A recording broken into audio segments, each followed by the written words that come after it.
Pushpa 2 the rule shooting అనుకున్న ప్రకారమే జరుగుతోంది కానీ మధ్యలో బ్రేకులు మాత్రం తప్పడం లేదు. ఆ మధ్య రష్మిక మందన్నకు చిన్న ప్రమాదం జరగడంతో తన వరకు తీయాల్సిన భాగాన్ని పెండింగ్ ఉంచేసిన టీం ఇప్పుడామె పూర్తిగా కోలుకోవడంతో మళ్లీ షెడ్యూల్స్ ప్లాన్ చేస్తోంది. ఇప్పటికే 35% దాకా పూర్తయిన పుష్ప 2ని ఎట్టి పరిస్థితుల్లో డిసెంబర్ 6 విడుదల చేసే తీరాలనే సంకల్పం సుక్కు బన్నీకి ఉంది. బిజినెస్ డీల్స్ తో పాటు థియేటర్ అగ్రిమెంట్లకు సంబంధించిన వ్యవహారాలు ఆ డేట్ కి అనుగుణంగానే జరుగుతున్నట్టు ఇన్సైడ్ టాక్. ఇక సుకుమార్ మనసులో ఆందోళన విషయానికి వస్తే పుష్ప 2లో ఐటెం సాంగ్ ఇంకా బ్యాలెన్స్ ఉంది. పార్ట్ 1లో సమంతాని మించిన రేంజ్ లో ఎవరినైనా తేవాలని విశ్వ ప్రయత్నాలు చేస్తున్నారు కానీ అవి కొలిక్కి రావడం లేదు. జాన్వీ కపూర్ ని ట్రై చేశారు కానీ దేవరా, రామ్ చరణ్ 16 లాంటి పాన్ ఇండియా మూవీస్ చేస్తున్న టైంలో స్పెషల్ సాంగ్స్ చేస్తే బాగుండదనే ఉద్దేశంతో డ్రాప్ అయ్యారని దిశా పటాని, కియారా అద్వానీ లాంటి వాళ్లను అడిగారట కానీ కాల్ షీట్స్, పారితోషికాలు లాంటి కారణాల వల్ల ముందుకు వెళ్లలేదట.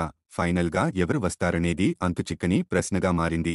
ఇంకో 3.5 నెలల సమయమే ఉండటంతో పుష్ప 2 టీం పరుగులు పెట్టాలి. ప్రమోషన్ల కోసం ఎంత లేదన్నా 1 నెల రోజులు కేటాయించుకోవాలి. అప్పుడే ఇతర మార్కెట్లలో రీచ్ పెరుగుతుంది. పైగా 2 వారాల గ్యాప్ లో డిసెంబర్ 20 గేమ్ చేంజర్ వచ్చే సూచనలు పుష్కలంగా ఉండటంతో పుష్ప 2కి గ్రాండ్ ఓపెనింగ్ తో పాటు తగినన్ని స్క్రీన్లను అట్టి పెట్టుకోవడం అవసరం. పుష్ప 2కి టాక్ బాగా వస్తే చరణ్ మూవీతో ఇబ్బంది ఉండదు కానీ వీలైనంత మొదటి 10 రోజుల్లోనే రాబట్టేస్తే టెన్షన్ తగ్గిపోతుంది.